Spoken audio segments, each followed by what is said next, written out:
A gente costuma olhar para o livro de Provérbios e ver basicamente um manual de bons conselhos, né? De sabedoria prática para a vida. Mas e se tiver algo mais ali? Uma camada bem mais profunda, um código simbólico escondido bem debaixo do nosso nariz. Hoje a gente vai mergulhar no capítulo 11 de Provérbios com um olhar diferente, buscando decifrar o que pode ser um verdadeiro código de equilíbrio universal. O capítulo já começa com essa imagem muito forte, a balança. À primeira vista, parece óbvio, né? É um recado claro contra a roubalheira no comércio. Só que, para algumas tradições, essa balança é um símbolo de algo muito, mas muito maior. Ela representa um equilíbrio cósmico e, principalmente, interior. E essa aqui é a nossa porta de entrada. Então, a chave para a gente entender essa análise é aceitar uma coisa. O mesmo texto pode ser lido de duas formas completamente diferentes. De um lado, a gente tem o conselho moral, que vale para qualquer época. Do outro, tradições como a maçonaria cabalista veem nessas mesmas palavras um verdadeiro manual de instruções para o desenvolvimento espiritual. E aqui a gente vê essa dualidade de forma bem clara. Na esquerda, o conselho direto, prático, para se viver uma vida justa em sociedade. Na direita, um código que fala sobre o equilíbrio de forças, forças internas e universais. É essa leitura da direita, a simbólica, que a gente vai desvendar agora.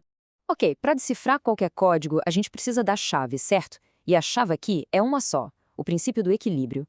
A ideia de que o caminho certo, o caminho da sabedoria, não está em nenhum dos extremos, mas sim na harmonia perfeita entre duas forças opostas e fundamentais. A primeira dessas forças é simbolizada pela coluna Jashin. Pensa nela como a expansão total, a misericórdia, o amor que se doa sem esperar nada em troca, sabe? É a força do sim absoluto, sem condições. E em oposição direta a ela, a gente tem a coluna Boaz. Ela é o rigor, a restrição, a disciplina, a estrutura. É a força que impõe limites, que julga, que organiza. A força do não. Porque sem ela, a expansão pura de Jatin seria só o caos. E aqui está o pulo do gato. O caminho da sabedoria não é escolher uma coluna e ignorar a outra. De jeito nenhum. É andar no meio, na chamada coluna central, que é justamente o ponto de equilíbrio perfeito entre a expansão da misericórdia e a restrição do rigor. Beleza. Agora que a gente tem essa chave do equilíbrio em mãos, podemos finalmente voltar para o texto de Provérbios 11 e começar a decodificar alguns dos versículos mais importantes. Vamos ver como essa estrutura toda se aplica na prática. E voltamos ao nosso ponto de partida. No nível moral, é um alerta claro contra a desonestidade.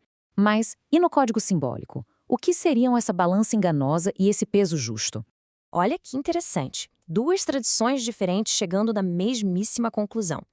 Para a maçonaria, isso é sobre equilibrar as paixões com a razão, a balança interna. Já para Cabalá, é sobre harmonizar as energias de expansão, chesed, com a restrição, gevura. No fim das contas, o objetivo é o mesmo, encontrar a coluna central, o equilíbrio, dentro de Gem. O próximo versículo fala sobre integridade. Parece um conceito simples, né? Mas nessa leitura ele ganha uma dimensão, muito mais profunda. A maçonaria usa uma metáfora linda, a do construtor. A integridade é a pedra polida, que se encaixa perfeitamente e fortalece toda a estrutura. A Cabalá vai além. Ela vê a integridade como a própria fundação, o canal que permite que a energia divina chegue até o mundo material. Ou seja, a falta de integridade não é só um erro moral, é literalmente cortar essa conexão vital. Esse versículo soa como um conselho de gestão, ou até de política. Mas, por trás dele, no código simbólico, está um princípio sobre a natureza da própria sabedoria. Olha só, de novo, as duas visões apontam para a mesma direção. A verdadeira sabedoria não é um ato solitário. Ela nasce da consciência coletiva, da egrégora de um grupo que está alinhado. A faísca da ideia genial de um indivíduo precisa da estrutura do entendimento de todos para poder se manifestar de um jeito seguro, construtivo. Agora a gente entra num paradoxo, pelo menos na aparência. Quanto mais se dá, mais se tem. Como é que isso funciona dentro dessa lógica simbólica toda? Isso aqui é brilhante, porque ilustra um princípio fundamental da dinâmica energética. Não é só sobre ser bonzinho, sobre caridade. É sobre fluxo. Para receber mais luz, mais conhecimento, mais sabedoria, é preciso criar uma saída. Reter o que se sabe por egoísmo é como fechar uma torneira. Nada de novo vai conseguir entrar. Simples assim. E, finalmente, a gente chega numa imagem poderosíssima, central em várias tradições místicas, a árvore da vida. O que será que significa se tornar uma? E esse, no fundo, é o objetivo final de todo esse caminho. Veja bem, não se trata de sair por aí convertendo as pessoas. É sobre se tornar um exemplo vivo.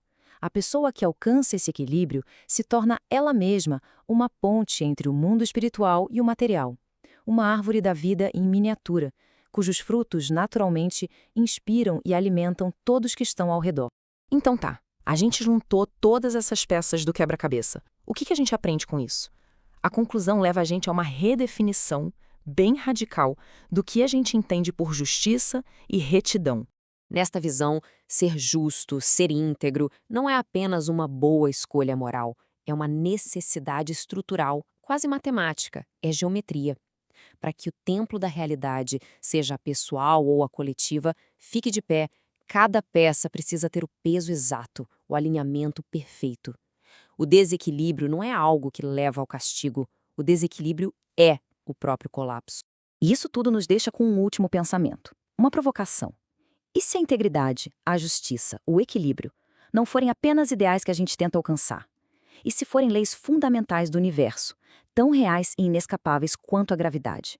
O que muda se a gente passar a enxergar a retidão não como uma virtude, mas como uma física da consciência? É algo para se pensar, não é?